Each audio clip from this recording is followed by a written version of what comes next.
Hello everyone, আজকে ভিডিওটা রান্নাঘর থেকেই করছি। তার কারণ হচ্ছে আজকে একটা জিনিস বানাবো, ট্রাই করবো। আমি জানি না কীরকম হবে না হবে, যেরকমই হোক ট্রাই তো করতে ক্ষতি নেই। তো চলো তোমাদের দেখাই কী বানাচ্ছি।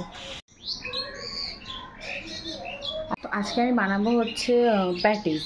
তো প্যাটিসের জন্য তোমরা ভাবছো এরকম পিস পিস করে কেন কেটেছি, এটার কারণটা হচ্ছে যে মানে প্রত্যেকটা লেচি একদম সমান মাপের করতে হবে, সেই জন্য আমাকে এইভাবে ডোটা কেটে নিতে হয়েছে। তো আগে কি করি সব প্রসেস তোমাদের সবাইকে দেখাবো। আজকে আমি পুরোটা হয়তো ক্লিয়ারলি দেখাবো না, তোমাদের যদি ভালো লাগে, তোমরা যদি দেখতে চাও আমাকে জানিও, আমি অন্য আরেকদিন বানিয়ে তোমাদেরকে পুরো রেসিপিটা প্লাস কীভাবে করতে হবে আমি সব দেখিয়ে দেবো। আমি বানাচ্ছিলাম এই প্যাটিসটা, মুখ ফুক তো আমার লাল হয়ে গেছে, কিন্তু এই মহারানী বাবার কাছে আর থাকবে না, কান্না করছে। তাই একে একটু চুপ করিয়ে তারপরে আমি আবার যাচ্ছি। করতে করতে ভাবছিলাম যে কীরকম হবে। তো যে সামোসাটা বানিয়েছিলাম খুবই ক্রিস্পি হয়েছে। আবার শুনে তো আপনারা বুঝতেই পারছেন কীরকম হয়েছে, খেতেও আমার ভালোই লাগছে। বাবা কি বলে দেখি, সেই বুঝবে। নেক্সট টাইম আপনারা যদি চান তাহলে আমি আবার রেসিপিটা আবার বানিয়ে দেখাবো। এটা বেড়েছি মায়ের জন্য, দেবো মাকে, মা খাক, দেখি মা কি বলে।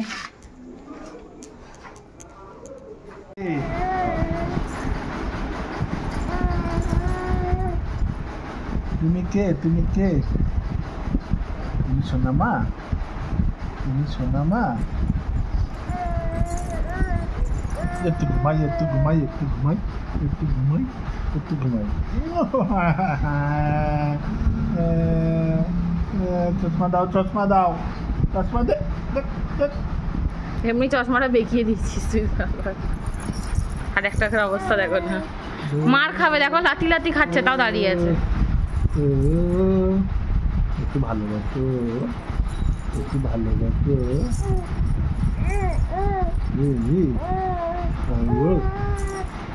একটু কাঁদো তাহলে কোলে নেবো, একটু কাঁদো, কাঁদো, কাঁদো। মাথার পাঁচলিশ আসতে করে সরে দাও বাবা, তো উঁচু না, না ভালোবাসছে না। আমার তো আগের দিন নাকের ভেতরে আঙুল ঢুকিয়ে দিয়েছে।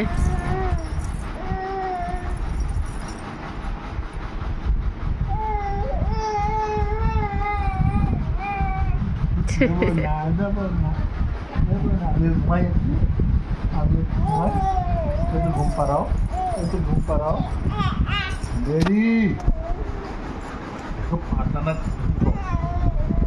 কিছু করবে না, লাগবে না,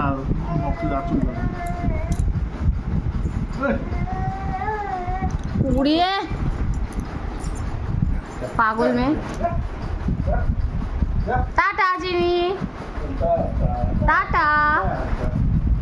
আর বম্মাসি করবি না, আর আমায় খুঁজবি না। আরে বিছনা গুছিয়েছি এক্ষুনি, রাগ হয়ে গেছে ওর, ওর হাঁটা শেষ হচ্ছে না।